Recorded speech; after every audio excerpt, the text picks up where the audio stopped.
Today is April 29th, 2021. My name is Enshi. I'm an associate curator at the Houston Asian American Archive. We're so honored to be documenting Renqian Yang's oral history today. Thank you so much, Renqian, for joining us today. Thank you. Thank you for having me. To start, can you tell us when and when were you born? Uh, so I was born um, in Xiangtan City, Hunan Province in China, central and southern part of China. So yeah, I was born in October 28th, 1987. Can you share with us a little bit about your childhood memories and the household you grew up in? Yeah, it's actually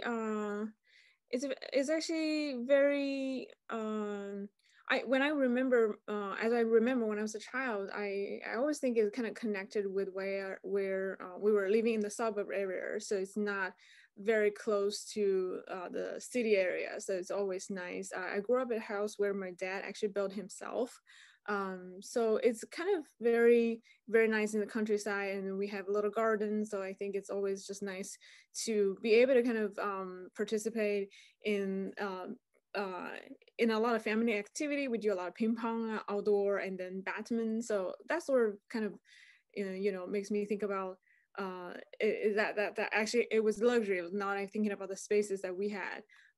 Yeah, and then also I always have to walk back home, so that was very different. Like about like 20 minutes, 30 minutes. I kind of remember myself walking back home by myself, so that's sort of like a memory. And yeah, in terms of art too, like before we renovated the house, actually my mom really just indulged me, so she just let me play with drawings. I do remember I just use like ball paint, anything I can find. I would draw all around the house. It's like crazy. So yeah, I'm really glad that she never stopped me. Later I know we're because we're doing renovations, so she didn't even care. But that's a sort of like a memory that I had of it when I was really early about drawing and.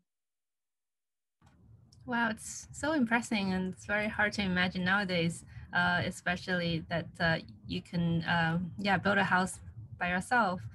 So, did your father's kind of craftsmanship also influence how you would like to use your hand to make things?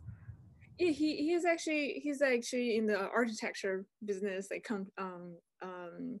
contractor. So he will always have people working for him, and then so sort of like that is the whole process. It's not like where people re-renovate or build their house from scratch. So I think of course he had people helping him, but yeah, I do remember he definitely had a very good design in mind, like what the house needs to look like, and then the design needs to look like. So I always remember him just like working late at night and draw draw. So like that is sort of like my memory, I think. And what are some of the childhood games you used to play? We do a lot of so my dad, he played chess, the Chinese chess, the traditional Chinese chess, and never be able to beat him. He's just so good. He's like he always think like 5 step ahead of me. So that I always felt like frustrated. I was like, oh, but it's a hard game that I really wanted to learn. But I always with my mom. My mom like we will play the like a different game is called the 跳子棋. So you just like it's very simple. So it's like a glass bowl, and then you just move it from one triangle square to another one. So I remember playing that a lot with my family. And again, like ping pong, badminton, we do a lot of those activities. So yeah, that's sort of like the very simple game. It's not like we get to play video games. I remember they were never like they don't want me to buy video games, so they're really against it. Such a fondly memory. And I'm curious, what kind of family history did your parents also share with you during your upbringing, and what kind of family values did they try to instill with you during your upbringing? Mm-hmm. Oh yeah, that's a great question. Yeah, because my mom was a she was a teacher before she had me, so she's always she's a educator, and she also wanted me to become a teacher. So I guess I'm part of me is like fulfilling what her in her idea, like what I needed to be doing. So I think she's happy about that. Yeah, she she actually she I think she's a very creative mom, so a lot of times I'll see she'll bring in creativity in life, even just with little things, and she liked to do things herself, so that always taught me like be independent, don't rely on people, you just do it yourself, and then be responsible. And yeah, in the traditional sense, I think she really values uh, some of the traditional values that we emphasize a lot, like be respectful, right? And then be a good kid in general. But I think one thing I remember, she will really pushes me to challenge myself. She encouraged me to do like competitions, public speech kind of like type of activity, and then she just encouraged me to engage, not just be a good student, the traditional sense, but you do need to kind of like take leadership. So like be part of the bigger classrooms. Yeah, she's really about that. And I think my dad, again, very hardworking, down to earth, very much about be able to really again humble. He's a very humble guy, and then but again a very have a lot of friends. That's I'm always amazed how many people come to our household on a every month. Probably we'll have a lot of people coming. My mom always cook for like 10 people, so it just feels like my memory is just like big gathering, a lot of like friends. So that's sort of like how I feel like that definitely influenced me. I really enjoy meeting people, having a lot of friends around. So that's sort of always important. That's really warm and lovely to hear that. And how about your grandparents and like the kind of young family last name? Like, have you heard any of the stories about your earlier generations that you would like to share? Um, yeah, a little bit, I think, because both of them growing up in big families. So my mom will have four siblings, my dad has two, and then they are the older generations. I think my grandparents, um they all little bit far, but not too far. So I do have good memories of going to spend time with my grandparents in the countryside during holidays. So they will have farming going on right in front of the house. Right next to the river, so I have really good memories about rivers. Yeah, and more traditional. I think they will. I remember they'll punish me if I'm not doing something, if I'm not behave. They're definitely not those parents will be really talk to you about they have their own way of educating you. I think that's what I remember. Yeah, and then and my mom's side is a little bit more distant, because I guess they again my mom is the youngest kid, so from so I always remember having more cousins, and then my aunt and uncles.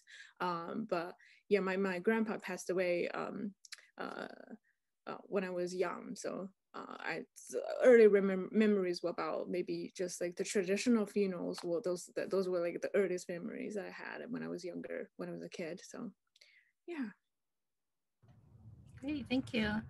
And how about your name, Renqian? Like, is it kind of metaphorical? Oh gosh, yeah, it's a long story, because I actually changed my name, so it's this sort of like family decision in a way too. And also my so when I was born, my name is Yang. It's a family name. Family comes first. Yang Si Ni. Si means like missing or thinking. Ni is like the a girl. So sort of like it's an interesting name, but for some reason we first of all, someone has the same name as me when I was at high school, middle school probably, and then I think there were some sort of like cheating like an exam. So then this person got got announced like, oh, this person is cheating. So everyone thought it's me. It was like, no, it's not me. And then I really hate my name. I was like, oh no, I really don't like my name. And then that time we were also they were sort of like superstitious. Like they had like fortune teller coming. Like they were changing our kid's name in our family, so also we'll have better fortune. So a couple of my cousins, they were like, no, no, no, no, no. But I was like, okay, yeah, that's a good opportunity. I'll change my name. So it's not as but I thought it's really unique because it's Ren is a very sort of like you don't really have a lot of names has this character in it, so it's like people I like how universal that is. So I always say, you know, my name right now means, you know, human, and then people, and then qian sort of like in the ancient Chinese is a good word, like beautiful, like good. So it's just like good humans. I think in general I like that. I'll take that. That's beautiful. Um, and can you share with us some of the like the Chinese cuisine that you back home in your hometown, that, or is like any special like recipe that you would like to tell us about? Oh wow, how much time do you have? Well, yeah, again, Hunan province, so it's known for its spicy food and then hot cuisines. It's just yeah, I grew up, you know, eating hot peppers. I think my mom cooking is really, really great. So we do a lot of different dishes, but fish, I remember eating a lot of fresh fish because we are around lakes, and then my dad is a very interested in fishing, so that's his to go activity whenever he had time. So we always have fresh, you know, fish boiled. So my mom's recipes, you always fry it a little bit until it's like this golden brown color on both sides, and then you add fresh garlic, fresh pepper. That's always the key for a lot of the Hunan cooking, is you do have to have fresh stuff. So and then you just cook, add those in the hot water, and then you just boil fish soup until it's becoming like this creamy white color. It's just it's just really good. Yeah, and then we also now she's my mom has still, they still live at the same house. They have big garden area. They grow all the vegetables during, especially during pandemic. They were like, oh, we just like, we didn't even need to go buy any vegetables. We just like eat from our garden. I was like, nice. So yeah, and then fresh green vegetables, and then always balanced cuisines. You always have to have a vegetable, some soup, and some meat, and then rice. So yeah, I think that in general, like very traditional, but very and very important, like the dinner time or the lunch. So we always have to have families sitting in the dining table. It's not in the living room where the TV is. You can't really do that. You just have to be sitting in the dining table and having conversations about how your day is. So I think that actually is a very important family time, even though it's just a simple like having meals together. That's what I miss the most, I think. Yeah, it sounds delicious and very mouth-watering. Oh yeah, it is. So are your parents here in the US or in China? Um, yeah, so actually, yeah, none of my family members are in US. So everybody's in China, in Hunan. And I have a younger sister. She's 13 years younger than me. So she was born 2000s, and now she's a uh, junior in college. So wow, it's really fast. So yeah, everyone still lives in where I grew up in China. So I always go visit them if I have time, like in the summer. So I'm also curious, in your upbringing, besides the family values, did your parents bring you up with any spirituality? Mm-hmm. Yeah, I do think so. In a very small way, we are. She is, my mom is very. She's a Buddhism, so she really believes in the spiritual aspects of that, and also we do have a lot of worship for like ancestors. So we will do rituals in the family where we'll invite ancestor come back to have meals with us, sort of like they do this like ceremony when, especially when my mom's side, when my grandparents are still there, we will usually go to their house, and then we'll really do this big event, and you know, you burn things to the ancestor, and then pray they will protect us. Usually big meals as well, and you just wait until they eat, and then you go eat. So it's sort of an interesting family ritual. I think we was I still remember that, and then we're still doing that a little bit. But in general, I think they just my mom really encouraged me to read a lot. I do remember reading a lot of different books growing up. So I was very interested in religions, and then and Taoism. I was really interested in Taoism. So all those I do think there's a connection between all the different religions and the spiritual values. I feel like that sort of really helped me, especially I grew up also practice calligraphy and traditional Chinese paintings. I think that when I'm interested in those, I feel there are traditional values kind of like already existing there. So yeah, I think in general they just tell me the importance of I guess there are things that are bigger than ourselves, just our existence. So I think in that sense, that's good. I'm not like, I can't say I'm 100% like Buddhism, but I feel like I do believe in the universe itself. It's already has this mystical power. I think you can name it in any form. It can be art, right? It can be just life in general. So I think, yeah. Sounds very inspiring. And following that, I'm curious, what was your earliest point of contact or kind of your earliest inspiration with art? I mean, besides you mentioning you kind of painted your own house and treat it as your canvas. Yeah, I think that sort of is a I don't know where it come from. Maybe just looking at my dad always like on the desk like drawing or do something. So that could be an inspired memory that I had. And earliest I think is definitely start drawing, and then she will send me to different interest classes. Like, so one of them will be traditional Chinese painting, and then she always think it's important that you have a good handwriting. So and then that's a very important thing. So then that bring her to okay, then you gotta practice calligraphy. So I hate it. I was like, I don't want to do it, but it's sort of like again building my daily ritual that I have to do it. So I do have some fun going to those classes. And then in high school, and then she started thinking, okay, maybe like art is something that interested in. She can see that I actually draw every day. So she's pretty impressed. Like I will just draw comic books, and then I'll just draw every day. And then I overheard she talking to this with her friend. She's like, oh, she think I don't know that she's drawing every day. She's like, she totally know, because I would be at my home, like I'm not doing homework, I would just draw. So she definitely saw that that's my interest. So she really encouraged me. So later I actually get some official like training to take the art exam to go to art school. So that was pretty fun for me. So I started going to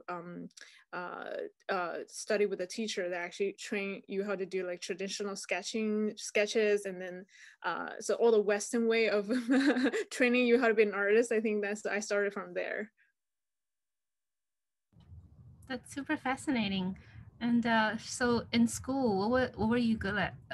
Like, what subjects were your favorites? And was there any kind of very influential moments or defining moments that kind of led you to who you are today? Wow, yeah. Felt like traveling back time, yeah. I think yeah, it is definitely so elementary school I'm really good at everything. I think I was those kids. I was like, because we only have like two classes. So I was really interested in all subject. In middle school, high school, I'm really good English. I'm really good at English. I guess I will early interest like Backstreet Boys, and then watching American drama influenced me. And then we have a small group of kids. We like some of my friends were really interested in learning English, and we have a wonderful English teacher. She will like direct a play. Like we all have to do a little play, like English play. Like so that really got us interested in the language side of it. And then Chinese. I was really good at Chinese. I write like short novels. I really like writings. And yeah, those were the two that I really like. Well, the other, the opposite is what I'm not good at. And math, I'm terrible. Oh my god, terrible at math. And all the ones that are like physics and the chemistry, but I actually learn more chemistry now because I'm in ceramics. And the I'm really good at politics. So it's a subject, right? So politics, but we do learn like philosophy. There is a very strong philosophy aspect of the politics side. So I at one point I felt like the only time that I had like full score is in a politic exam. I was like, well, so yeah, politics is because I'm interested in philosophy. I think like Marxism, so in general, it's just like about how universal values and things like that. Yeah, defining moment is hard, I think. Probably like when I went like I remember I was joining those like storytelling competition. So I will remember I would be on the playground. I would do a speech like telling a story where they had the flag, where the flag is. So I would just remember watching so many students there. I was like, oh, and I was so nervous. So I remember like, oh, I did it. I felt like I achieved something. So that was a defining moment. I felt like in like very younger age. And then of course I was in a lot of art competitions. So those were always good. So I felt like definitely in the arts I feel like that's what I'm good at. I'm known for the art kid, and then never go to school since like the third year where everyone is still studying intensely for the high for the college entrance exam. I'm already like gone to another city and then do my art training. So your parents have been very supportive in your artistic journey. I think so. Yeah. Initially, they were like, "What are you gonna do?" And you want to be an art teacher, like locally, like, and then they see me keep pushing to the next step and next step and next step. So I think now they're like, yeah, they know what I'm actually doing. So I think they're supportive. And then my sister is actually in the graphic design field, so I feel like we're going to the arts somehow in the family. Very artistic family. That is impressive. And why did you choose ceramics for your first undergrad?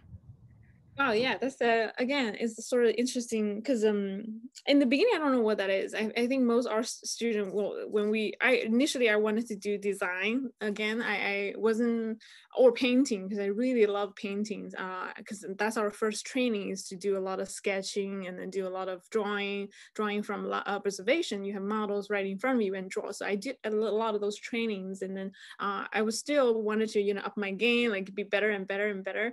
So ceramic was just like accident. Again, is you have to choose, right? You have to choose your first wish and then your second one. So my second one is ceramics, just because it's interesting. I thought like, okay, I can do something functional, right? I can make cups and then like bowls. I think that I can use. That'll be fun. So and then you have to obey the university's arrangement.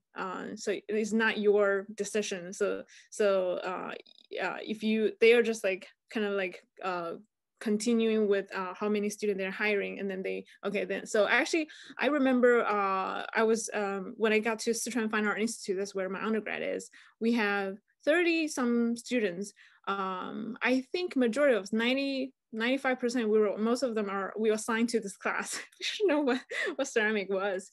But then I really 4 years got me really interested in it because it's super complicated. And then and then I try to give up on ceramics again. I'm not gonna do this. It's too ridiculous. So hard to predict the result. I feel like I lose a lot of control when I'm creating the works. I don't really like that. But later I really understand how the material really teaches me a lot. So I feel like I sort of like become more peaceful with the whole process, and then also just how complicated it can be, that's really drawn me to like continuing practice ceramics, I guess.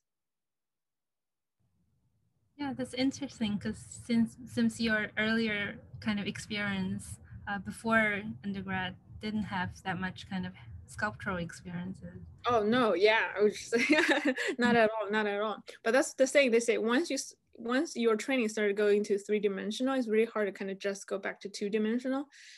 And because you see the world in the 3-dimensional way, and then because the object in front of you, there's that extra dimension is always interesting me. And then you can also do the 4th dimension, right? You can talk about time in the word, so it's always kind of expanded, I feel like. So and then the clay itself, it's a sort of like a love-hate relationship. I feel like if I just really love it, I feel like I'm not gonna do it so long. It would be my hobby or something. So yeah, I think it's challenging enough so that it keep me kind of wondering what's the next step, what can I do in different formats. So And could you share with us some of the memories about your undergrad at the Sichuan Academy of Arts? mm-hmm.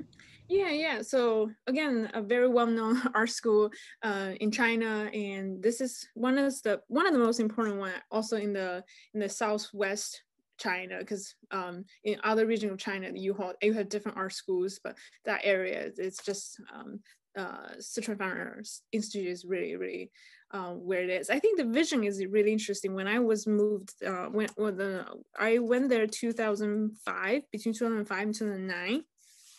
So we are the first class where we're gonna move into this college town. There's nothing there.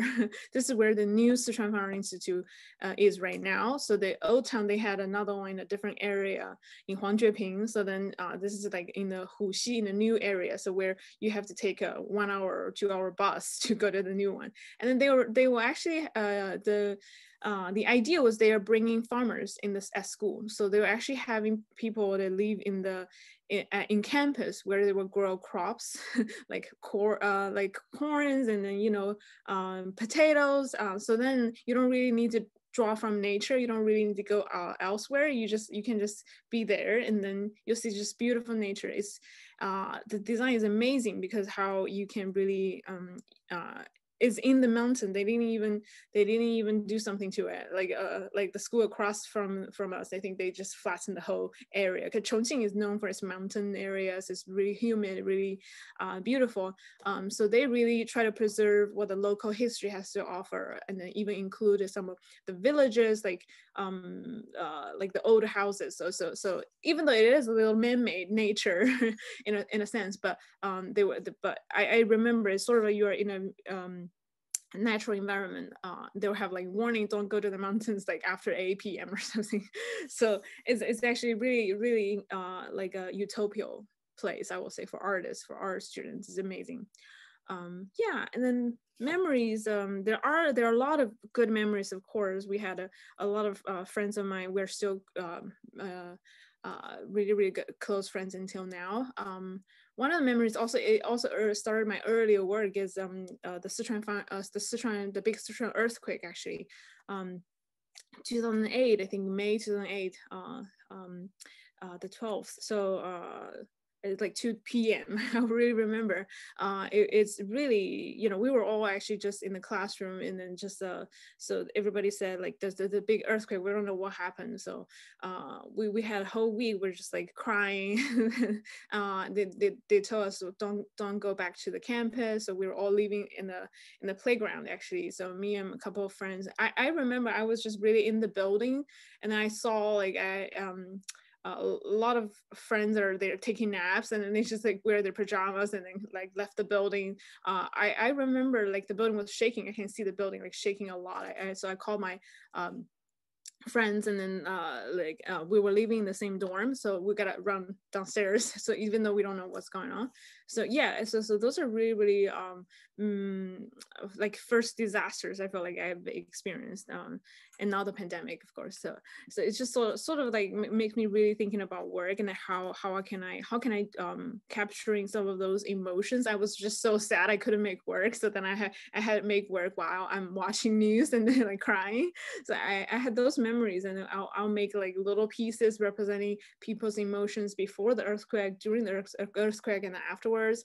Like I remember calling my mom, and then she was just like, yeah, what about school, like, and then we had like disconnection, like the phone signals. She's worried about me, but then she also thinks, what can you do, like just do what everyone else is doing. So we were trying to deal with this, yeah, and then we were just like really afraid of aftershocks after that. So that was definitely a moment that I feel like, what can I do? I can do nothing, but I can make work. So I felt like that was the really strong connection with me and the work, and also how my emotions and my experience. I feel like those all kind of connected. Wow, that must be very traumatic experience. And I'm also curious, how far is Chongqing from Wenchuan, which is like the center of the Right. earthquake? I think it's a couple hours. So it's a Sichuan Fine Art Institute in Chongqing, and then so Wenchuan, yeah, it's close. It's in that region. We do have a lot of friends that are, have families around, so you can feel it, but it's not as bad as where, of course, the center of the earthquake. So we just see building cracks, and then we just heard a lot of like rumors about like people experience. So a lot of my friends, they were worried sick about their family. So I was happy that my family was not, that close. So that was what it is. Yeah. So what did you feel back then, like as you were talking about your emotions as an artist, making work, and how does like trauma influence your work? Well, I think is a is a realization. Is a realization, because before I'm really interested in social commentary work. I feel like my work needs to do something. Again, that's a very again, like when we were training our school, we felt like we our work is a criticism. Sometimes, most of the time, is a weapon somehow. Uh, but that moment is I realized, it is important that I feel like it's more important for me to make the work than make the comment. I feel like I don't have a lot to say. I feel like I want to just express what I'm going through internally, like, and then connecting it with the with what everyone else is going through. So sort of like helping people can understand that we were actually just going through this together. In the past, I feel like when you're at a social commentary review, so you're like critic is also, so you're looking at the world, also at people, or also at the society in a very critical manner. So again, this is out of love. This is because you wanted to make changes. I think this has a lot to do with what artists right now are struggling with. It's just how do you do both. So I feel the realization for me is, first of all, very thankful that I have this format that I can express myself. So and then also realize is helpless in a way. Like I feel like it doesn't really change enough. Like I feel like if I wanted to really make changes, right, I feel like I would have to do something else.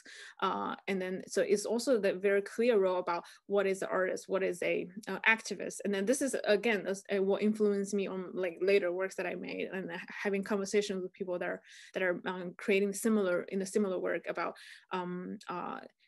do you feel it is, again, if you wanted to be doing social changes, you will be doing I always feel like the artist role is not as important as maybe like an like hospital, like doctor or nurses, and they actually helping people. But like same thing with the writers. I feel like there are other ways to influence people in a different way. So that's again, you really realize the power of the work you're doing, not for you, but then also if collectively, if everyone is doing that, you're already having a social change, even without having a very clear like slogan, we're gonna do this. So I think it's a very subtle way of changing. So that's how I see it.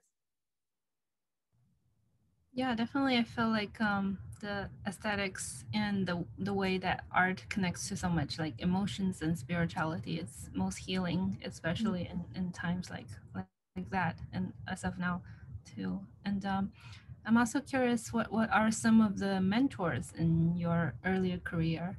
Mhm. Yeah, definitely. I feel my professors. I remember we are at Sichuan Fine Art Institute. We have different professors. They're from different backgrounds. Some of them are trained in England. Some of them trained some of them are really interested in, again, the spiritual way of creating work and influenced by Japanese cultural.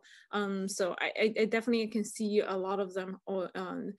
They had a different way of approaching teaching. I felt that influenced me as well. So some of them really good at sharing examples, or like giving us really great feedbacks. I think in general those are important. And then when I came to Syracuse University, I studied with a couple artists that are also important artists in our field, and like Peter Biesecker, Margie Huto, and Elra Willett. So they're all really great artists in ceramics. Some of them are like Margie. She's doing public art, so she's doing like large artwork in the public, like New York subways. And then my other mentors like Peter, they are all studio potters, and Arrow, they're all working a lot on the potter's wheel. But then they also kind of really challenging us to think very broadly about our work. And I do remember other painters that I've studied with when I was at Syracuse, because I was also very interested in paintings.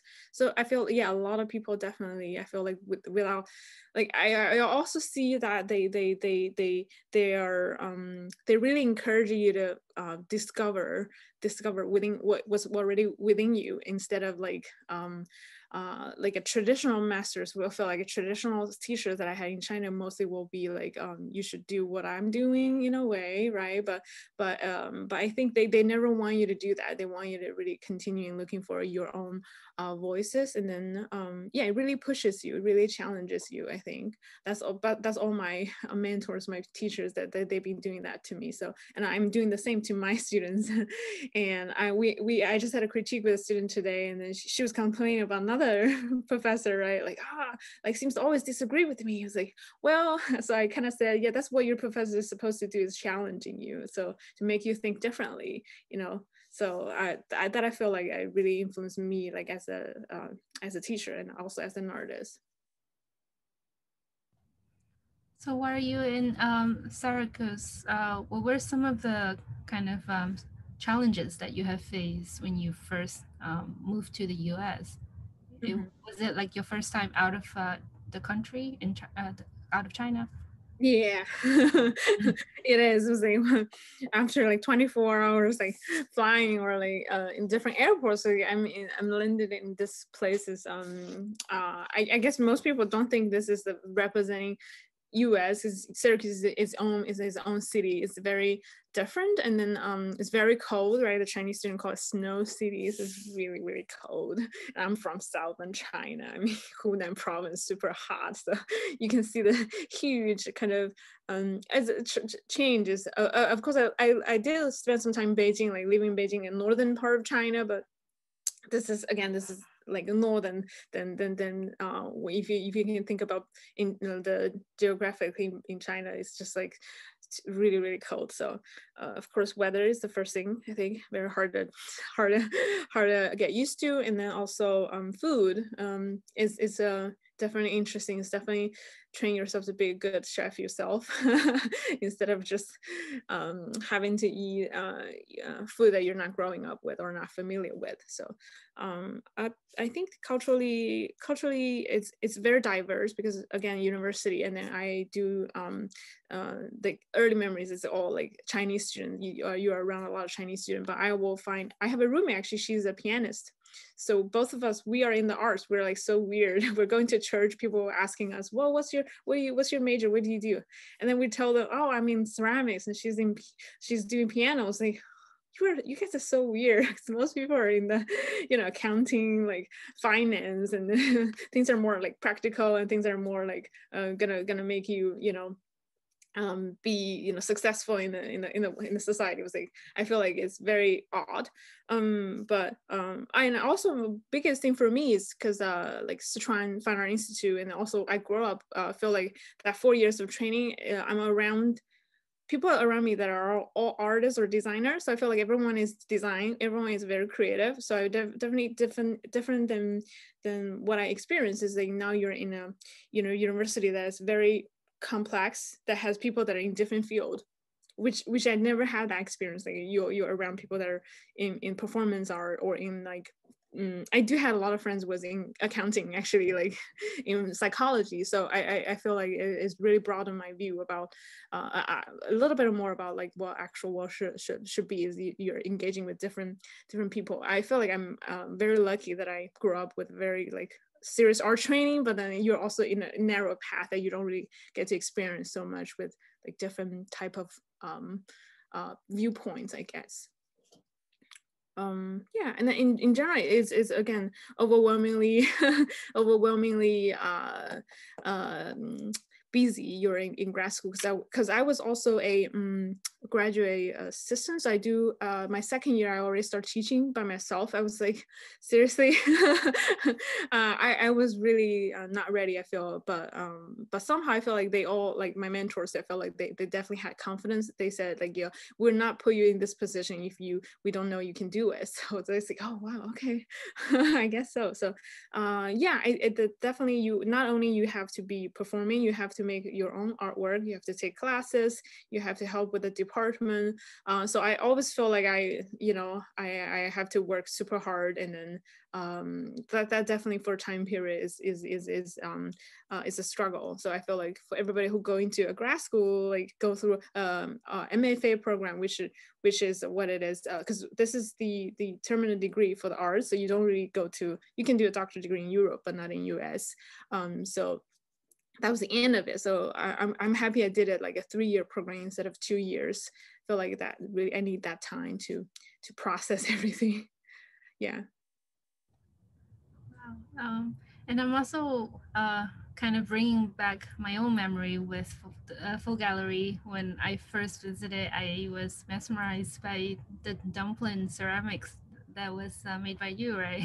Oh no, that's actually not by me, but I know what you're talking about. Yeah, Oh, Xiaoying, I think she made those. oh, Yeah. sorry. No, it's fine, it's fine. But I was, yeah, it was again right about ceramics, and then that how can a clay as object become something else. So that was cool. When did you visit there? Oh, first, I think 2016. So Oh, that mm, I think when Full Gallery is relatively new and still growing. right. That was a while ago. That was when then she had a different location. Echo had a different location. I remember visiting them a really long time ago. Yeah, that was. When you're talking about like making your own food, I was just bringing. Oh, yeah. And speaking of your teaching, did you enjoy teaching, and did teaching also help form some of your own inspirations in case? Yeah, I think definitely. In a sense, I feel I I enjoy teaching, of course, but then dilemmas take so much of your time that you have to sort of cut yourself in half. Sometimes two third in the beginning of your career, you're gonna have to be just a devoted teacher. Yeah, I sometimes jealous my student had all this time to make work, and then I was like, oh, why don't you try harder and then go that, and then so I do enjoy teaching, of course, because it's that conversation is you know when you inspire someone, you can feel that. If you inspire a group of people, you can feel the air a little change a little bit. Maybe they don't feel like that, but you'll feel it. So you feel like it's just a great teaching moment. That's I think teachers will say, and then in general, it just keeps me, I guess, keeps me kind of like go back to what I learned, and then like double check, and then so I do like that as well. Like it really keeps me kind of connected with my material as much as possible, because you always have to think about, especially I still teaching intro classes, not just like upper level students. I still introduce this media to students. I feel like they can feel my enthusiastic about the material, then they will really influenced by that. I hope. So yeah, of course I do enjoy that aspect. That there are other aspects about teaching you're not going to enjoy. I think this is the same with the old works, right? You're going to have to do paperwork, you're going to have to do grading, and then you have to have a lot of, you know, meetings and committee stuff. It comes with it. I feel like I've been trying to balance my art career, like my finding time to make my own work and the teaching. So not necessarily seeing as competition, like I gotta either do this or that, or try to kind of bring a little bit more. Especially this semester, I've been starting doing a little bit more about bringing that to the classroom. Right, I will show my students my expressions and then talk to them a little bit about what I do or share my talk with them. So I can see that help building the kind of like the gap. Sometimes they don't see you and other characters, they see you as teachers in the classroom. That's what they think you do. So it's kind of interesting to, oh yeah, you're doing something else, cool, great. So That sounds really fun. I'm sure your class is one of the most engaging one. And I'm also Mhm. curious. Since you teach in ceramics, but also you call yourself a ceramics artist. But I do see a lot of your earlier works, especially, is very much multimedia. It's like ceramics and thread, and and also paintings. So I'm curious, who are some of your influences, like some of the artists that might have inspired you, and also how did you kind of engage with different media and your choice? Oh, great question.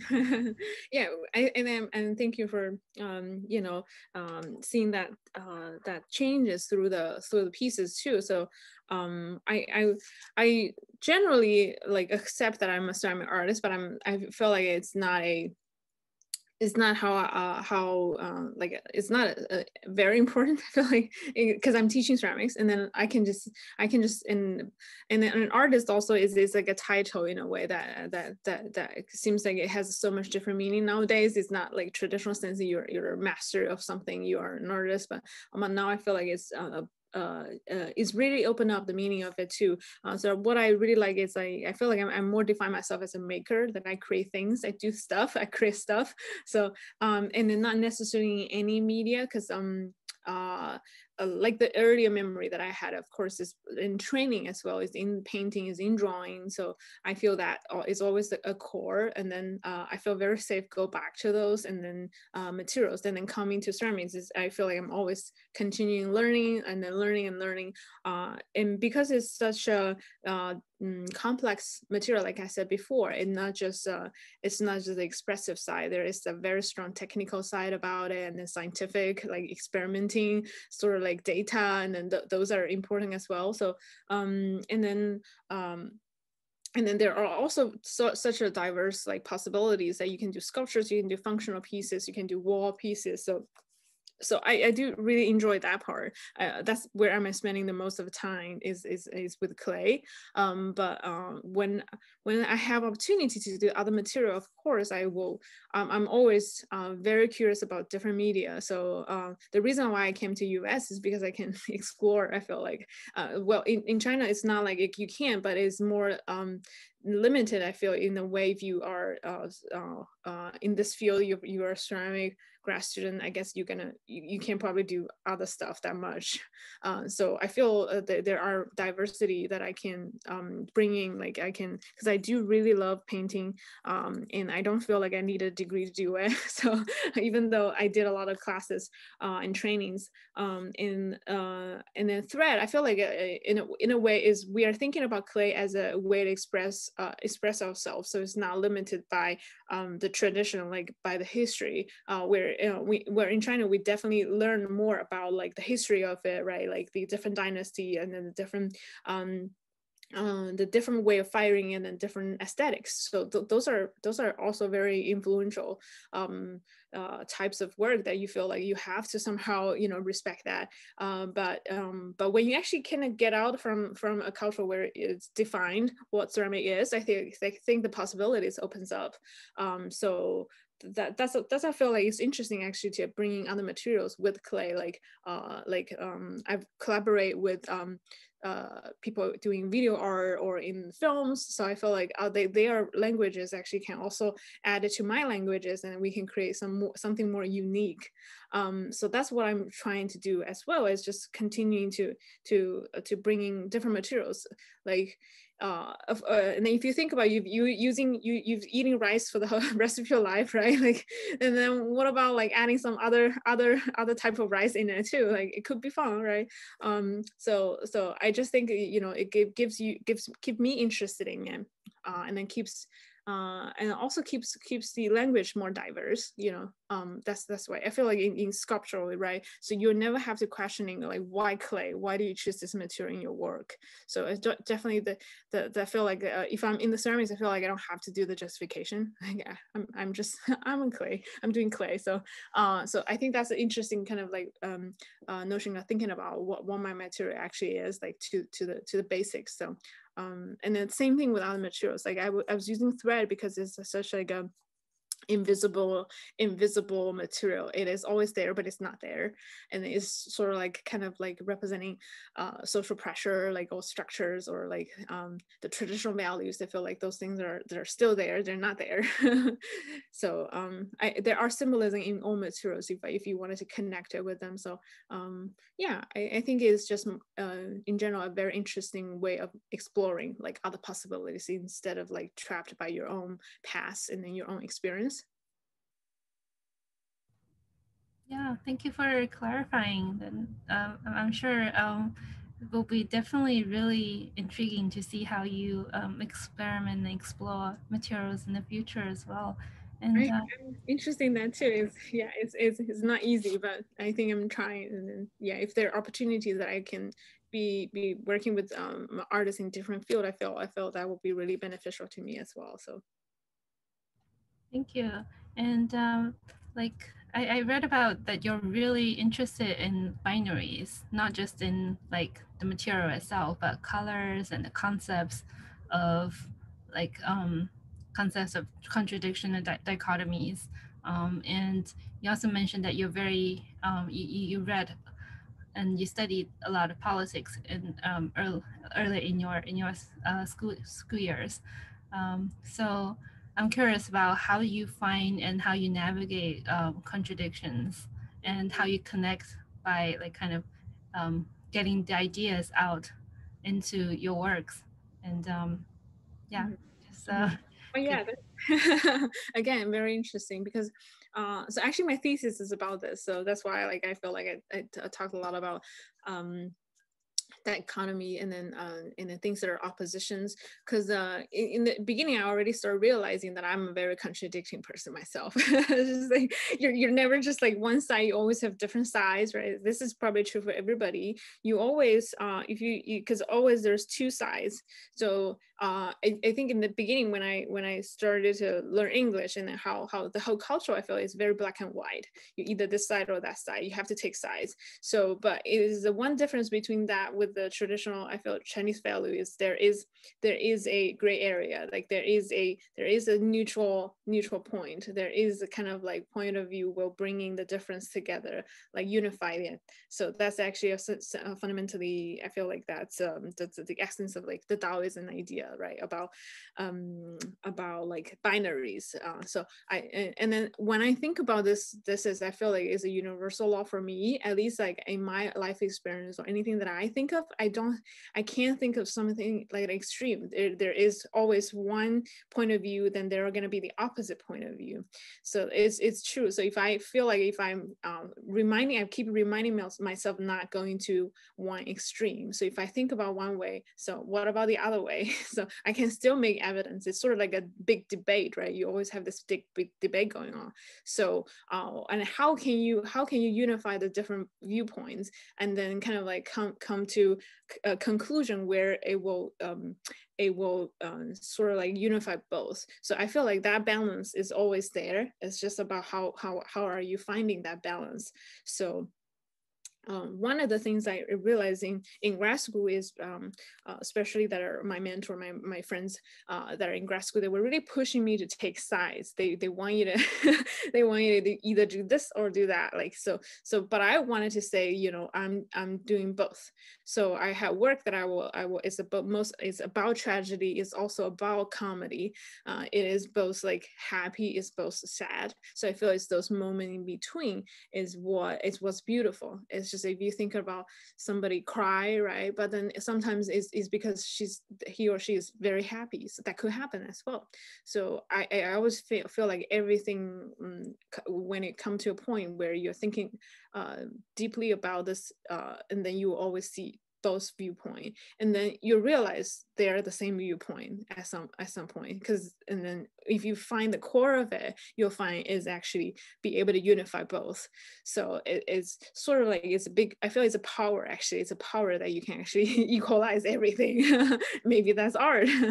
So that definitely influenced my work, and I can see myself in specifically in a piece of work that I'd be working on. I feel like I've been always going to the two extreme. It will be complete chaos, and then I need complete order, and then chaos again, and then order. So it's sort of like how do you play with this game, and how do you find a happy place where you can have both in the same sense, and they are also balance each other out. They are also contradicting each other. One could be overpower the other one, but then the other one will always be there. So I feel like it's necessarily, I feel like it's a pair. So that's the things, and you can't really just look at things from one angle. I feel like you definitely have to embrace the opposite side, and then also think about it as a whole.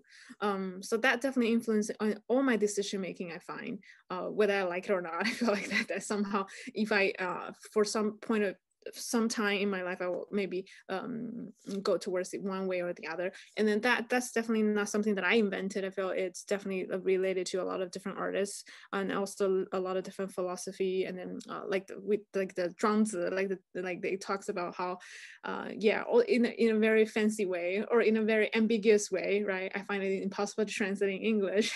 but there are things that cannot be said in a way. I feel that those where our truth are. So I really embrace that. And then my struggle is, how do you actually express something that cannot be expressed in the work? And then I accept that, you know, it's okay. It's okay not to be completely expressing it, as long as you know it's there, waiting for people to discover. I think that's good enough, in a sense. And then artists, I feel there are, of course, a lot of different artists that I enjoy. And then one of the artists that I remember, he's from William Kentridge is his name. William Kentridge, so a very, very great artist. So I think he talks about, in one of the interviews, he talked about how, because in the beginning I was struggling about like cultural, and then how do I, like, they would ask me who's your audience, and then I would think about, okay, who is my audience? Do I make work for Chinese audience? Do I make work for US audience? Is there a difference? So you know, there's just like always that question about the audience. And then and I also feel like I have to always tell my story before I tell my work. My struggle is, if my story is better than my work, how is that going to make sense, right? I want the work to speak for itself. Of course, I'm part of it. So I think he had a really great comment about, I remember it's probably one of the Art21 like interview maybe he did. It's about how one's cultural, I don't remember specifics, but it's pretty much about like you should think about your cultural as part of you, not like something. It will always be there. Your cultural, your it's not just about like referencing it. It's just about it's about how it naturally will float in the work. So how do you let it be in a way? I feel that's how I perceive it. So there are a lot of few other artists, but but I feel like my mentor is really probably playing a bigger role when I was thinking about it. And I, of course, I do enjoy painters. I did love a lot of painters, like Matisse, like colors. I really love colors. and Mark Rothko, I really love his work as well, because how he really talk about it's emotions influence the work, and then he want people to cry in front of his works. I find that was really powerful. From a point of view where like an artist, I feel like that's the ultimate goal. Like you want your work to be influential. So I can definitely see that in his work. Yeah, thank you for sharing the inspirations, and especially revealing the philosophical side of that conversation, the either or, which I felt like in the past year, in the rise of the racial justice conversations and the kind of election year, and the amount of bigotry we've been seeing in, the country we live in, even as a diasporic population. So I'm curious, what are some of the experiences you've had during the pandemic, and how have you been coping with it? Right. Yeah, I think definitely it's being seems like huge part of our I there are points I feel like in 2020, I feel like I just want to erase this whole year. It's just like it should not exist in the main history or somehow. There's just too much going on. Yeah, I definitely think it's definitely challenging from like isolation. Right, I feel like there's so much time that you have to sort of contemplating and thinking about it, and then there's so much fear as well. And I also find this dilemma like where I feel like safe and then at home, and then I can make work, but in the other way, like if you're thinking about what the chaotic going all around in the world, you feel like I've never interested in so much in the news. Now I feel like I have to watch news. I have to watch news every day and then see what happens, and then you just go into this like huge anxiety and then this huge emotion. So I feel like the work that I created during this time definitely helped me to cope with that, and then also to I can see that my emotions and then my experience kind of like reflected on the works itself as well. So I was talking about how like the subtle emotions that we're trying to identify, like the things that I experienced, like given names, right? So to kind of be able to really recognize those emotions. Yeah, I think it's definitely hard. The hard part is as an educator, I feel like I have to so teaching is still a huge part. Like I still have to teach, even though we're teaching in a different modality. There are time period I was teaching completely online. That's very hard in the material that I'm working with. Like I already feel like challenged, and then not to mention students, and then they also have so much emotional problems. A lot of them they had family problems. They have to learn in an environment where all their family is there. So I feel like I definitely feel my student. I feel like I feel like at some point I'm not just a teacher. I feel like I also have to help them emotionally, and then tell them it's going to be okay. So that really pushes me to be like a stronger character. I feel like I don't have that much time, and you really of course there are like fears I had, like we're here about like, oh yeah, there are hate crimes, and then and I can see like we have students actually, also Asian American students making pieces that are about what their experience. We have students, and we actually have a lot of students actually living in New York City. So in pandemic, they would be in the city, so that you can just hear the siren when you're in class. So it's just such a different world, I feel.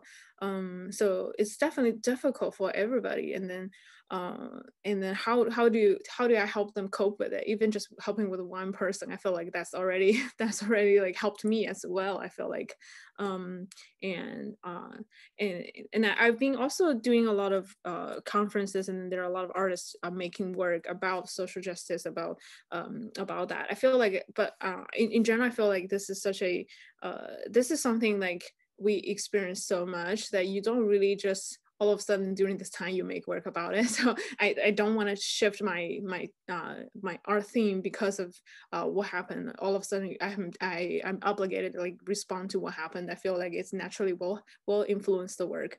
I did use a lot of newspaper. I had Times, I had the magazine, I cut all those like comments, and then I feel like all those just like surrounded by me. So then I start to use them in the artwork and then cover them up. Like it's just like in a way really like, so you see the background of the pieces actually have all those newspaper as a background almost. So but I really think it's what I always feel like when you ask people like how are you doing, right? I feel like sometimes I know it's just like saying hi, but I always feel like I need to tell you how I feel. But and there are times I feel like I can, like I feel like I think that's probably what's true for everybody. Yeah, so in a sense, I think it's important for us to really remember this time. I think so. One thing very interesting about ceramics is you really fail so much because every time you fire something, things can go wrong, things can crack, can explode in the kiln. Even if you finally made it through the kiln, like the moment you put some colors on, and then after fire, it can be running, like things can be completely different. So I really had a really high like respect for failure or for things not going the right way. So I feel like that's like I embrace that. I feel like that's part of it. So in a sense, I feel like this is somehow like as a world, I feel like that's what we're going through.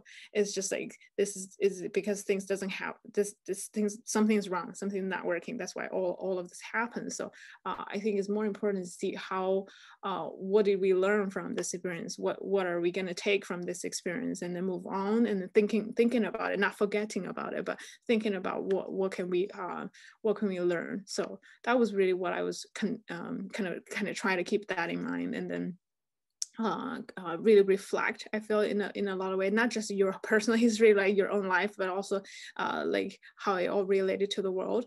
So yeah, I think that's how I feel. Like it really makes you really aware of aware of the world around you so much that you feel you're really tiny, like you're like part, like a very is very fragile. Like in all the work that I'm making, I feel like it becomes fragile and fragile. So it's just how I feel like how life is in a way too. Yeah, and it's also really fascinating to hear that you felt so much and been kind of interjecting that into your works.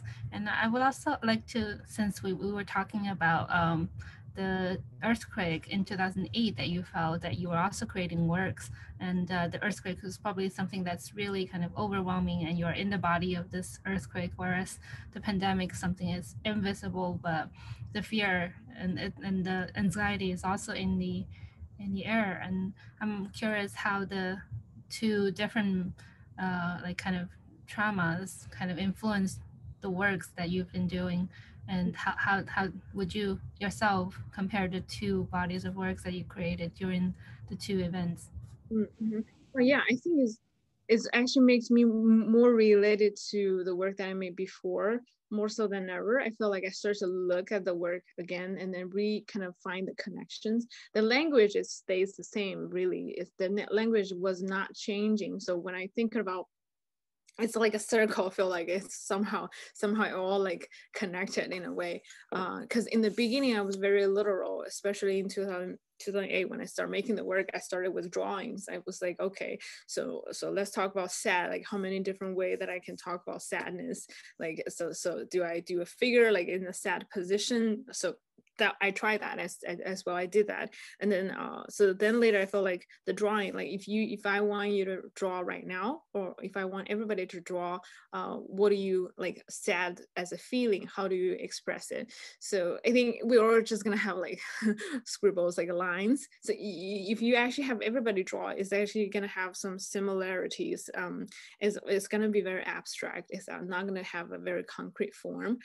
So I really embrace that. Like so the language in the beginning, I was really study the emotions, and then I was using very general categories, in the beginning, like when I'm thinking about if you're happy, you're happy. So like you're smiling, you have like positive forms or bright colors and warm colors. If you're sad, it's gonna be the opposite. But the pandemic, like especially this time, I really feel you can't really just simply using languages or like categories like sad or like happy, or like those are too general, those are too bold, like they're too vague, they don't express anything at some point. So it's just how our language is not evolved enough to really express that subtle emotions. You can be sitting at your home all day and feeling completely safe doing nothing but watch on news all day news and feel so sad, and that sadness is different than when you lose a family member, when you really are witness something tragic. But it's a sadness, I feel like it's very different. You can feel connected emotion with everybody else going through the same thing, but you also feel incredibly disconnected because you're actually not face to face in front of that, right? Because we are all behind screens. So I think that's very different. So it's very subtle. So I really think the work this time kind of go into a little bit more subtle changes, and then also trying to really look into the like the things that are cannot be written, or things cannot be expressed, especially emotion that cannot be named. That was one of the things as well, because I was starting using material that also cannot be named. Like there are material that I find in the studio that I was supposed to get rid of. I was like, okay, I'm gonna use that. I don't know what that is. So that was also kind of part of it. I feel like it brings that to the work as well. And I'm trying to make things that I cannot be defined as well. Like in the past, I feel like they represent something. They represent something. I've been having a habit of adding a lot of symbolism in the work, so I'm trying to do less of that, and then just really embrace the material and how the material is speaking to me, and then also how my emotion is speaking to me. So I feel like that was part of it. But again, really, you really cannot compare experience in a way because of how your age, right, your environment, and it's all going to be different. But in the end, they're all going to be part of you, I feel. So and then I think the Sichuan earthquake definitely is very, very emotional for me, because again, I was very young. I was feel like you've never seen so much death in a way like that it's not even is not that close. You also just in watching news, but this time is I feel like you're also kind of in the middle of it, and then you have a lot of fear because there's a like we talk about, it's everywhere. It's not you're going to be exposed to it. So I feel like that's something that I think everyone is going through right now. It's not ending as well. I feel like that's always going to be here. But I've been teaching in person and online for a while now, so I feel like I'm trying to really deal with it better now than before. And then I feel like people around me as well, there's so much fear.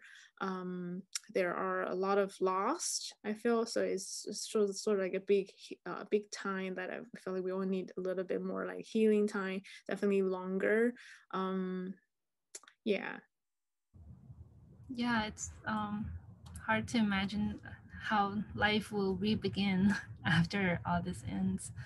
And next, I would really want to touch on how to kind of position you as a artist in a diaspora. As an artist, do you think it's okay to be called an Asian American artist? I guess many of us kind of put that prefix in front of artist names. Yeah, of course. I think that's again, this is about labeling in a way. So in a way, like I said in the beginning, how artists as a term is really expanded, right? But I feel like I am Asian. I am an artist. I am a woman. So like you can definitely kind of keep naming it. And then I am a ceramic artist. I do painting. You can call me painter. I don't mind. You can call me installation artist. I did a lot of work before. I make functional work, and call me potters. So I feel like it's such, again, it's about name. Like it's just how people call you in a way. I feel that has to be different than how you identify yourself. So like for me, like I don't mind people call me anything. You can call me anything like that.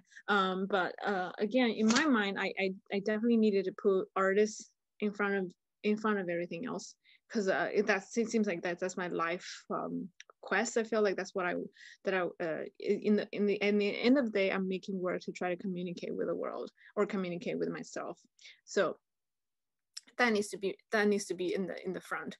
But for artists that are dealing with identity, like with social justice as the theme in a way, or they're experiencing that life, that part of their life, I feel like that could sometimes become more important to identify that as an important issue in their work. So I feel like everyone had to have a hierarchy in a way. So I really feel like I don't have to say that I don't have to say that I'm an amazing artist, because you can see it. You can see it in the work as well. Because I've been told by my friends of mine, like, yeah, we walk into this gallery, we know that's your work. That's like just speaks to me, like about China, like speak Asian to me. I was like, really? I didn't even see that. Like, see, so I feel like that's again like that, like we talked about how is part of who we are, like where we were growing up, and then where we are, who we are. I feel like it's always going to be part of you, and what you're making is also going to be who you are. Is all your babies is all have your DNA, and then you can't escape from it. So I think it's really important to really have honest conversation about yourself with this. So I never feel like I have to justify, like I used to do that. Like I feel like I have to tell the whole history, like about like where this idea come from, and then all that. So but I, at some point right now, I feel in my career I'm more relaxed about it, because I know there are there are a lot of other things define who I am, not just my nationality, not just my gender, not just my looks or my age. So I think humans are very complex. I feel like you look at everybody, they're also so complex. You can't just simply say you are what, because that you are what, that doesn't mean anything in the end of the day.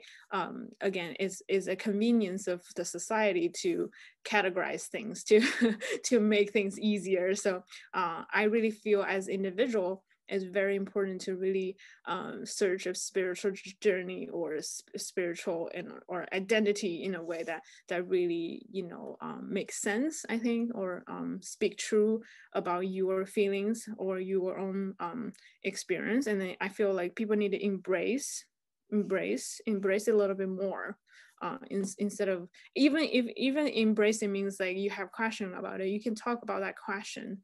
I feel like a lot of times people jump into conclusions too fast in a way. So I feel if that answers your question at all, I feel like I really like to kind of expanding the topics. It's like the way that I think is sort of like a interconnected. So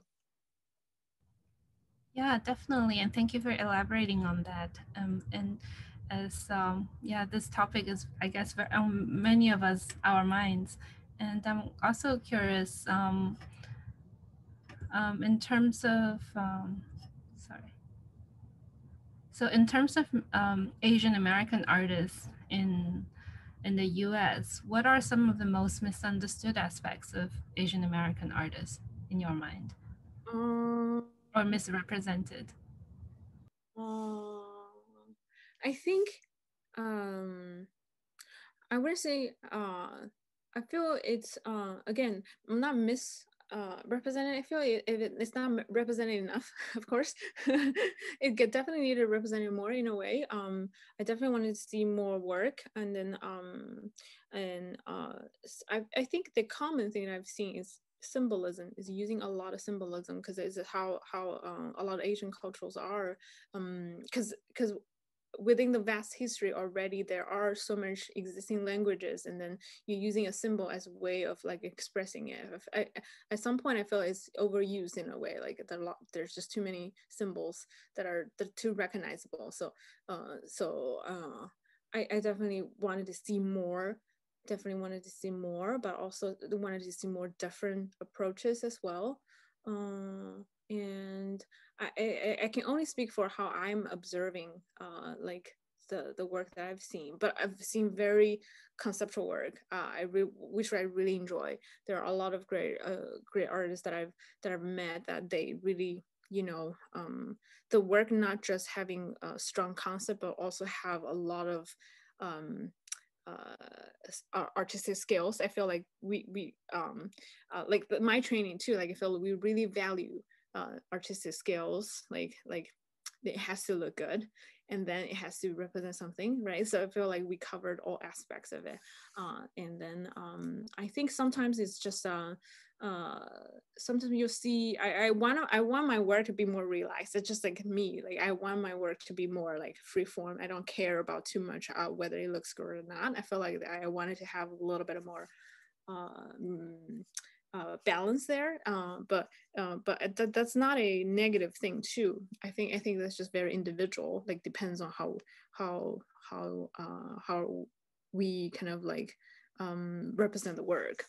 So I feel like all artists is going to be misunderstood in a way, because with specific messages, I think that people are trying to convey. There are, again, I feel there are two different, like we talked about the artist role, and then the social activist. So there is these two different roles. I feel like, so as an artist, right, as an activist, I feel like there are goals is for seeking results, right? There are, if you are an activist, you wanted to see results. But as an artist, I feel it's different, because it can be inspiring people to seek results. It can be also just in a way that communicating people, because then the idea, I feel, travels faster than an actual thing. So that can be very influential, I guess.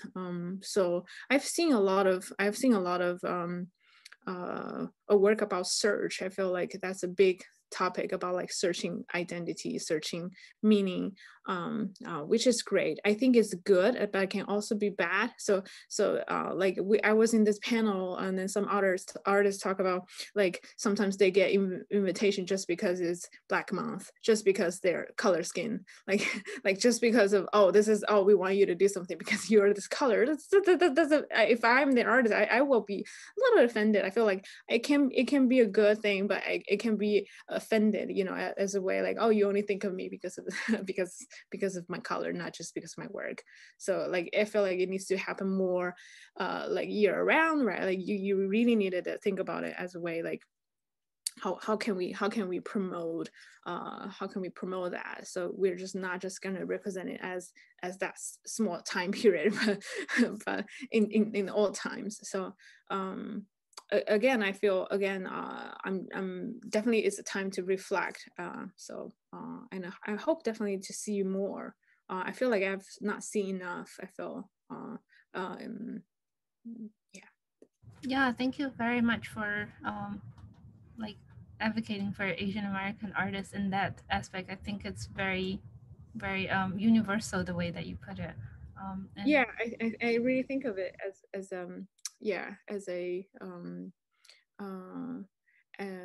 as an important voice. I feel like it's just, I feel like it needs to be and that's it's also hard too. I think it's very hard. It's a very hard to really, to kind of really, you know, it's already hard enough for our individual to really look for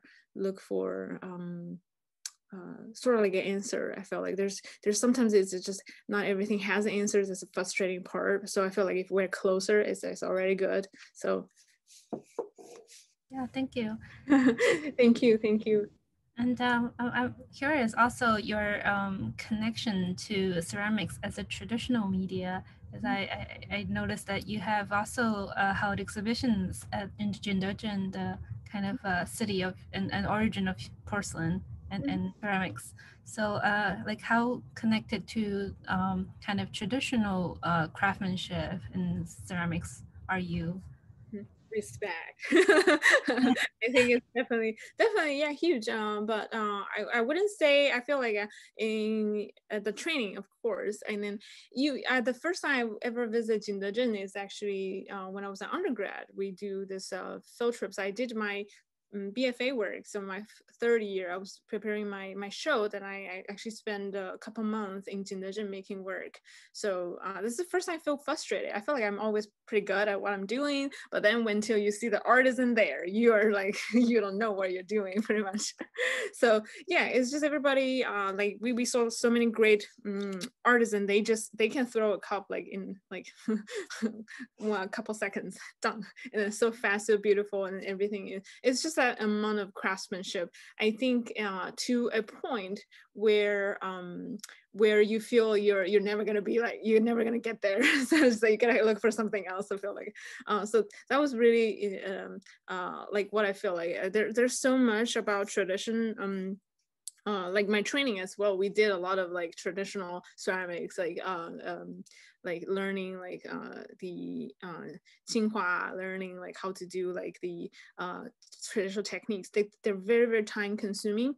And the traditional ceramics, especially in Jingdezhen, they're not just one artist. You are all the different tasks, all the 72 steps to make ceramics is all being so refined into individual tasks. So people are thrower, they're gonna be throwing so good. People are doing, glazing. A lot of them are women, they're painters. So they're gonna paint so beautifully, so fast, so professional.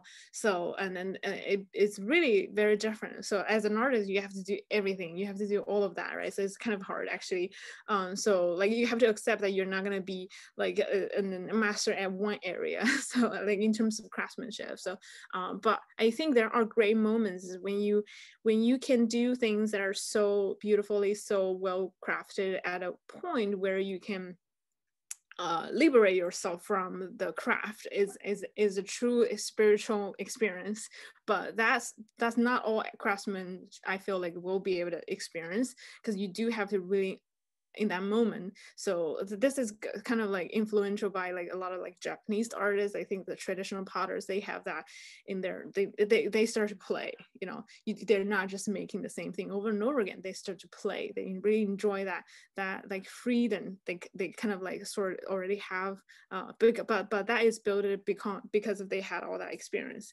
So I feel it's definitely a subject that I have to revisit over and over again. But you really don't see that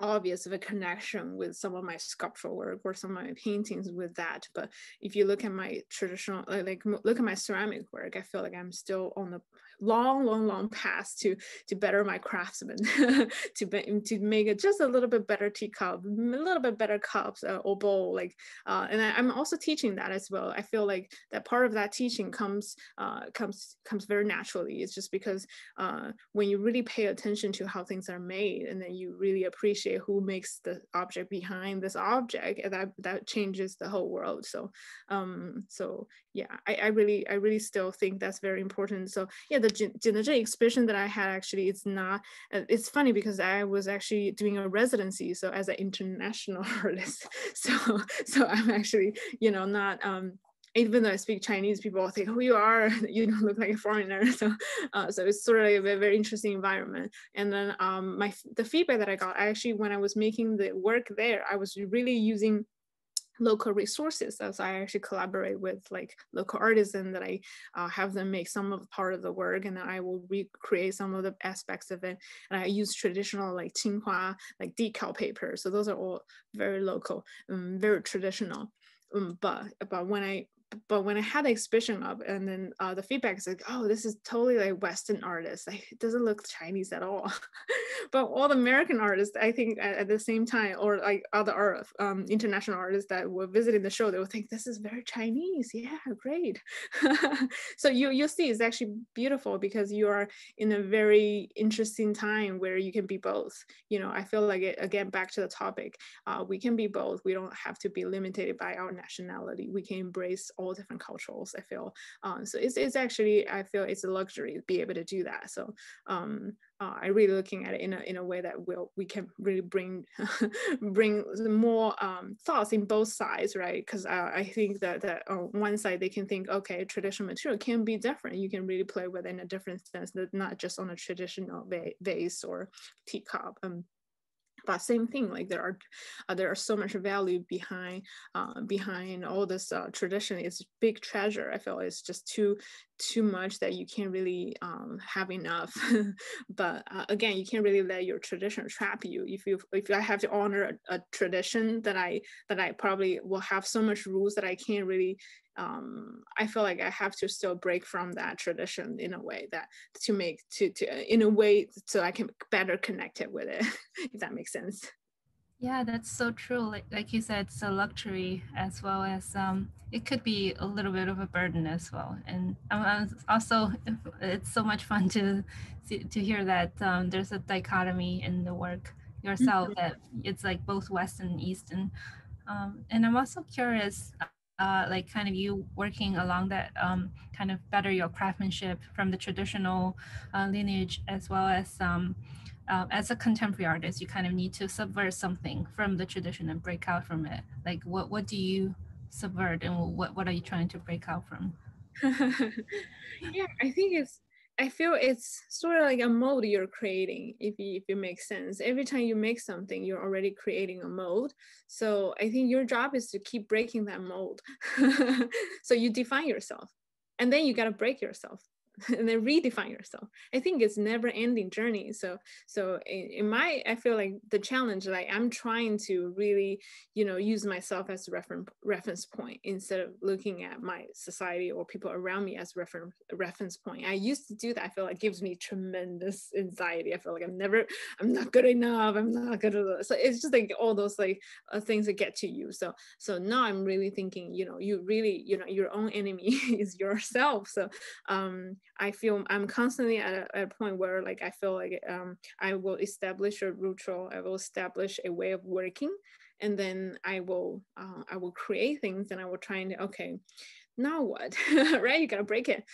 So I think it's the same as values, as things that we believe. I feel when we were asked to write a sort of a manifesto, like an art, like how do you define it, like sort of thing. I think I wrote something really interesting is about you have to change the definition every year or something. You have to keep evolving. You have to redefine who you are, redefine the meaning of it in a way.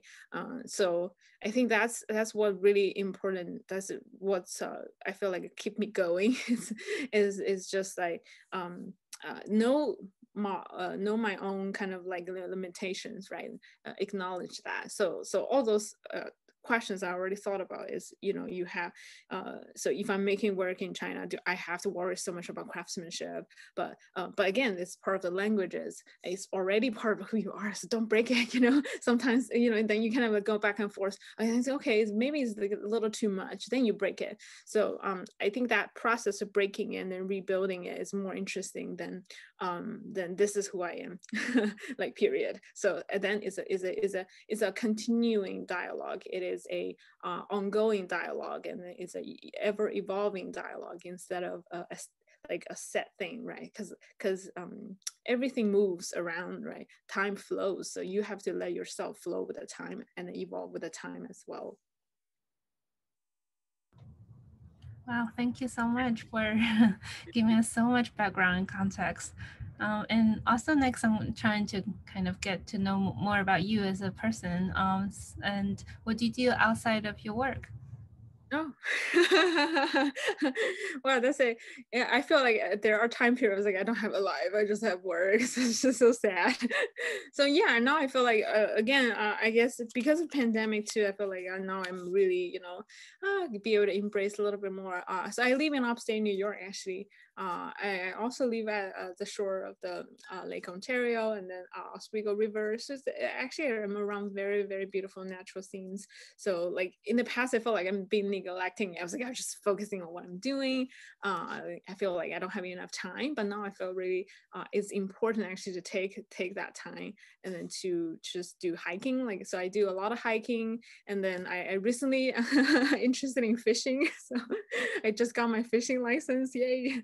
So yeah, it's just a lot of more things that I feel like I can explore. So just just lost myself in the nature, and I feel like that really helped me also looking at my work in a different way too. Go back to my work, oh no. So yeah, it's just about things that are in general, like I feel like I'm more connected with the landscape here.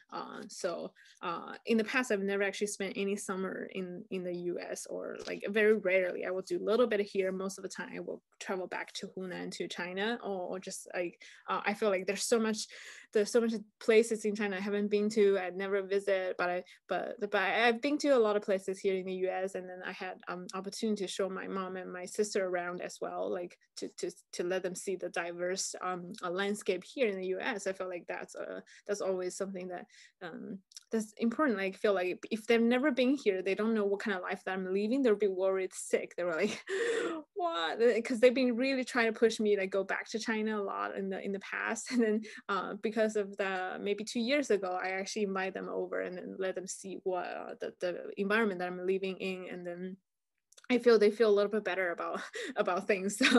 So yeah, that's good. So yeah, I think it's just more connected with the, like, feel more connected with the a world around me now. And cooking, do more cooking, study better recipes. So those are important as well. So I think that definitely helps me as well. And yeah, and I wanted to do more exercise like yoga and stuff, but it's hard. And then in the past, because I did have a very pain. I had a lot of pain of my hand. I had like tendonitis and nerve pinch because I overworked. So like I also, it's sort of like give me a wake up call. Like your body is like telling you can't be like, you need to respect your body. You can't really just abuse it, like let it overwork. I was like, okay. So I'm just really trying to rebalance a life that I feel like I can listen to myself a little bit more, and then not and then experiencing the environment and the people around me a little bit more, not just living in an art bubble. Sometimes I do so. Yeah, that's fascinating. And I'm also curious, have like a lot of artists kind of let their personal life become the kind of inspiration for their artistic creativities? Do you happen to kind of let your family, friends, or personal relationship, like romantic relationship, kind of become a source of your work? I try not to. I think I've seen a lot actually, especially in the, I will see that especially in my students' work a lot. I feel there are time period you go through your every work is autobiography. We have assignments called autobiography. You talk about your own family or yourself in a way that you really connected to. I think that's how people started to be creative. So what I really like, I don't remember where I heard this, but I think it's maybe one of the Japanese writer, and he talks about everybody can be a writer, and then it's your third book, so you will know if you are actually going to be a writer, because the first one is always going to be autobiographies. There's always some stories that you wanted to share, and like how you grew up. So it's just like everybody have a story, of course. So that could be that's definitely a one already interesting book. But then the sort of like the second and then the third is actually where you actually talk about something that you were trying to connect it with the wider audience, and then think about what they're how do you connect with that audience, and maybe or just that you really be able to establish yourself, like look at something other than yourself. I feel like I'm already super obsessed with myself about myself anyway, so I just don't feel like I needed to do that in my work, and I think it will be exhausting. I think it's like, just again, like I said, like it's about like contradictions. It's about things that are that doesn't make sense. I feel like my mechanism is I use my work to make sense of the world. So like if I just obsess about myself, it's just not gonna work. A relationship, of course, definitely influencing I think everybody, right? Like I feel if I'm in a healthy, good relationship, I feel I'm calm, like I can be more productive. I feel like I'm supported. I feel like I will be actually make better works. So that definitely helps. But the opposite is the opposite. So definitely I don't think that's a good way. But and of course also if you think about using your personal story in the work, I feel sometimes I really enjoy works like that if it's it's done really, really well, and if it has a universal meaning behind it, and I feel like I connected with it, I think definitely. But not all all the work I will be able to connect it. I feel sometimes it's just like there are too many. Uh, I think the beginning is a good thing, but towards the end, I feel like um, we have to kind of think about something else that you wanted to share. And then again, photography photos, I feel that's a very or video, and then I feel like a lot of the other media, they will be able to do that relatively easier, because you're using real imageries and you're really using real life resources. I feel like that in a way is very easy to connect it.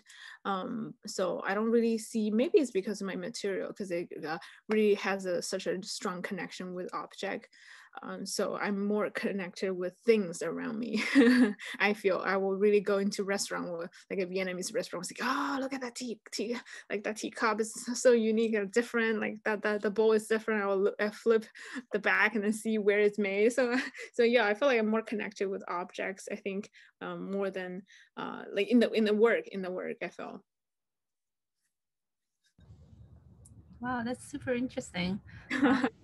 As I guess we're approaching the kind of end of the interview, and we also want to be mindful of your time. So Yeah. to conclude, I guess what do you think you'll be doing the next 5-10 years? Oh wow. Great question. Yeah, I think the I don't really, yeah, I hope I can definitely continue doing what I'm doing, because my biggest wish is that when I'm like all of a sudden, if I die one day, I feel like I'm looking back, I have no regrets. Like I feel like in general, like that's how I feel about all my past experience. I don't feel like I have any regrets. I feel every step is sort of like I thought about it, I decided, and then okay, embrace it. So I think that's what in general what it is. So I really hoping I can continuing expand my work. I started to have find there are some really interesting conversation that I had with my work in the past couple months. So I really wanted to kind of continue with that dialogue, like really bring my work to the next level, whatever that means to me. And then so I definitely wanted to show more, and then use opportunity to kind of be able to connect my work with more people. I think that's important. And I'm looking forward to my sabbatical, because that means I will have a year off, that I can really devote my time to my work, which I feel like I've been lost a little bit because of teaching. So I'm definitely looking forward to that. Also, I wanted to be able to spend more time in China. To I feel like I haven't seen my family since pandemic, so it's just been very hard. I feel like I definitely need a couple good time to spend time with family, and reconnected with things friends, and then people that I have met in China. So I think that's important. Yeah, in general, I like 5-10 years, like 10 years, I hope hopefully I will be like have family and kids, and and also a great artist. So yeah, I think that's always my goals. I feel like I'm always always on my way to do all that. So yeah. Sounds good. And I guess I would also like to invite you to kind of leave a time capsule for us, for you yourself in the future, or for kind of like for anthropology reasons, or for like when we discover this archive from like many years later by an alien or something. Oh, that's amazing. Yeah, I think that's definitely gonna be what happens. Mhm. So what would you like to leave in the time capsule? Do I say that now? Uh, Should or I? or later if you want to. I Oh can. no, I mean, so you mean like leave like a time capsule just to the people in the future, or your Yes. past self? Oh Yes. wow, that's pretty cool. Yeah, I think definitely I want you people in the future and to really look at my work, right, and then think about what the heck is that, oh my god. So I think that's fun. It's because I don't want I think is I'm hoping like you are happy, you know, you're like, I feel like couple like 20, 30, 50 years later, like I wanted to still be able to kind of like, if it's to myself, like I feel like I'm I wanted to say that I'm like pretty proud of the things that I made. Yeah. And but I think, you know, there are a lot of things that it doesn't have to have explanation. So even if you don't know what it is, it's not important. So I feel like it's just like, again, time is relevant if you're thinking about the time in the future, because we can't change it. I can't change that much. I can't change things that are not happened yet. I also cannot change the past. So why do I worry about that, right? So I should just focusing on this moment, and then, you know, that's all it matters. So yeah. That was really well said, and I guess that's a wonderful ending and a very futuristic one for our interview. I should do a little bit more like sci-fi, like dress up a little bit more, but for our next chapter. Great. Great. Thank you, Renchen. Thank you. Very nice talking to you.